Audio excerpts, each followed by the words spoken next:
बेहद की परम महाशांति। सभी व्यूअर्स को बेहद की परम महाशांति।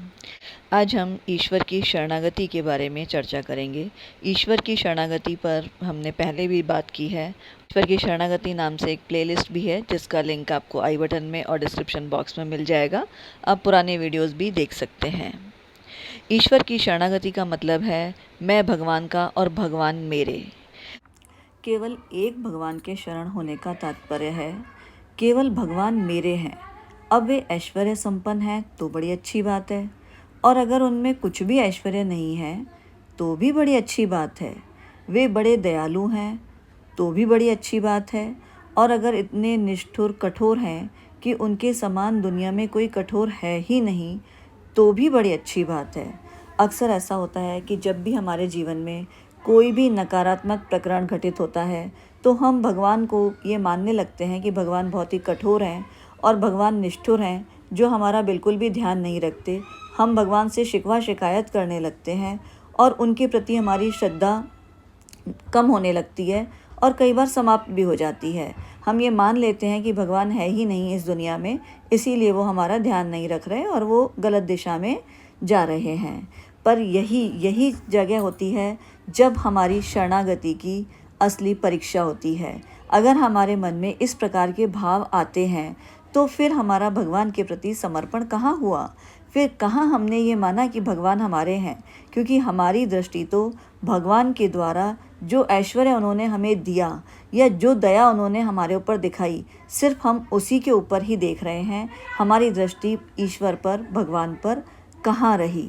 हमारी दृष्टि तो सिर्फ उनके प्रभाव पर ही रही। तो यहाँ इसी बात का हमें खास ध्यान रखना है।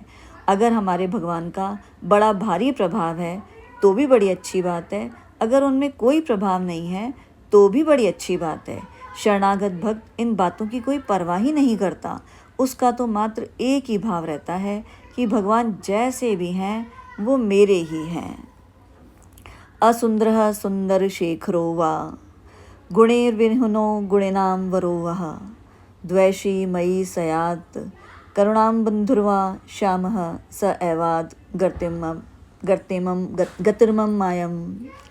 मेरे प्रियतम श्री कृष्ण असुंदर हों या सुंदर श्रोमणी हों, गुणहीन हों या गुणियों में श्रेष्ठ हों, वो मेरे प्रति द्वेष रखते हों या करुणा सिंधु कृपा करते हों, वे चाहे जैसे भी हों, मेरे तो वे ही एकमात्र गति हैं। जब शरणागत भक्त इस प्रकार का भाव रखता है भगवान के प्रति तो वही असली शरणागति है। आशिलेश्य वा पादरतां पिनिष्टु माम दर्शनां मर्माहतं करोतु वा यथा तदा वा विद्धातु लंपटो मत प्राणनाथस्तु स एव नापरहा। वे चाहे मुझे हृदय से लगाकर हर्षित करें या चरणों में लिपटे हुए मुझे पैरों तले रौंद डालें अथवा दर्शन न देकर मर्माहत ही करें, वे परम स्वतंत्र श्री कृष्ण जैसे भी हों वैसे करें। मेरे तो वे ही प्राणनाथ हैं, दूसरा कोई नहीं। ये एक शरणागत भक्त के भाव हैं प्रभु श्री कृष्ण के प्रति कि भगवान किसी भी रूप में हमें रखें, हमेशा वो हमें अच्छे ही लगेंगे, हमेशा हमें मधुर ही लगेंगे।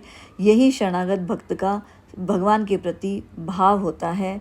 भगवान की इन बातों की परवाह न होने से कि भगवान का ऐश्वर्य, माधुर्य, सौंदर्य, गुण, प्रभाव आदि चले जाएंगे, ऐसी कोई बात नहीं है। पर हम उनकी परवाह नहीं करेंगे तो हमारी असली शरणागति होगी, क्योंकि हमारा फोकस या भक्त का फोकस सिर्फ भगवान पर होना चाहिए, उनके प्रभाव पर नहीं। जहाँ गुण, प्रभाव आदि को लेकर भगवान के शरण होते हैं तो वहाँ केवल भगवान के शरण नहीं होते बल्कि गुण, प्रभाव आदि के ही शरण होते हैं। जैसे कोई रुपए पैसे वाले धनी आदमी का आदर करे तो वास्तव में वह आदर उस आदमी का नहीं बल्कि उसके धन का है, उसके रुपयों का है, उसके रुतबे का है। इसी प्रकार अगर किसी मिनिस्टर का आदर किया जाता है तो यह आदर उस व्यक्ति विशेष का नहीं बल्कि उस मिनिस्टर के उस पद का आदर है जिस पर वो आज विराजमान है और कल कोई और विराजमान हो सकता है। इसी प्रकार यदि किसी बलवान व्यक्ति का आदर किया जाता है तो वह आदर उसके बल का आदर है, उस व्यक्ति के स्वयं का आदर नहीं।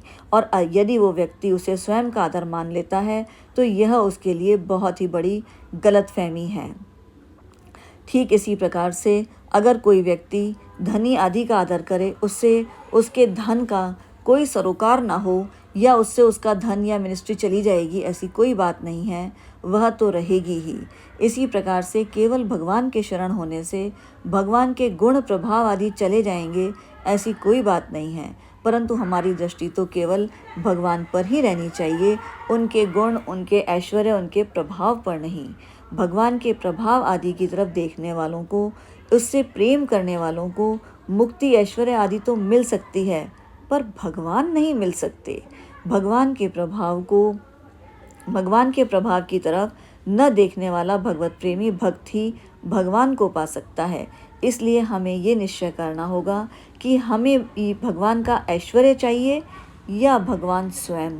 हमें भगवान के ऐश्वर्य के द्वारा मुक्ति चाहिए या भगवान को स्वयं को पाकर जीवन मुक्त बनना है। ये फैसला, ये निश्चय हमारा होगा, तभी उसी दिशा में हमारा पुरुषार्थ भी होगा।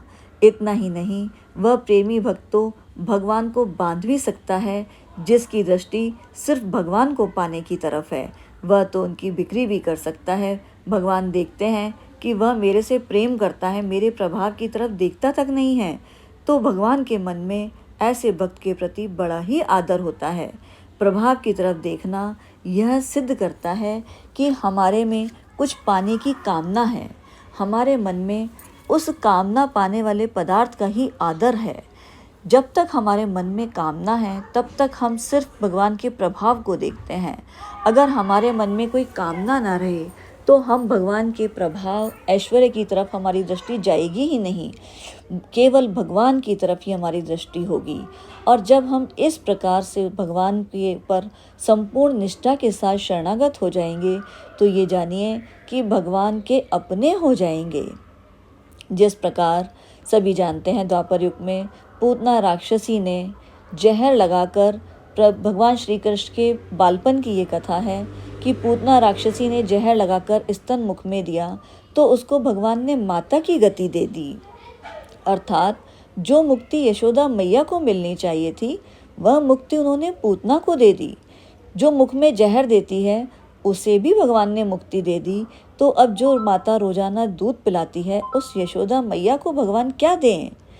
तो अनंत जीवों को मुक्ति देने वाले भगवान श्री कृष्ण ने मैया के अधीन हो गए, उन्हें अपने आप को ही दे दिया। मैया के इतने वशीभूत हो गए कि मैया छड़ी दिखाती है तो वे डरकर रोने लग जाते हैं, कारण कि मैया की भगवान के प्रभाव, ऐश्वर्य की तरफ दृष्टि ही नहीं है।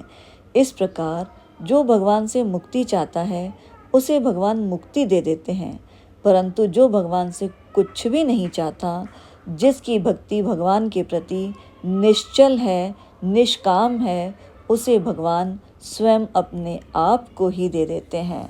जिस प्रकार महाभारत युद्ध प्रारंभ होने के पहले अर्जुन और दुर्योधन दोनों ही भगवान श्री कृष्ण के पास गए, इस उम्मीद के साथ कि भगवान हमारे पक्ष के अंदर, युद्ध के अंदर हमारे पक्ष की तरफ से खड़े हों। जब दोनों को देखकर प्रभु कृष्ण ने उनके सामने दो प्रस्ताव रखे कि एक तरफ मैं स्वयं निहत्था और दूसरी तरफ मेरी 100 अक्षौणी सेना। अर्जुन ने उनकी सेना की जगह स्वयं भगवान को चुना, जबकि दुर्योधन ने उनकी सेना को चुना। हम सभी जानते हैं कि अर्जुन ने भगवान को चुना, और भगवान तो जिस पक्ष में स्वयं खड़े हो जाएं, तो सेना की क्या बिसात, उस पक्ष की जीत तो निश्चित ही है, और ऐसा ही हुआ। इसीलिए भगवान के ऊपर पूरी तरीके से, पूरी निष्ठा के साथ भगवान के शरणागत हो जाना और भगवान को पा लेना, उसी दिशा में पुरुषार्थ करना, तो उसका तो कोई अंत ही नहीं है, कोई सरोकार ही नहीं है।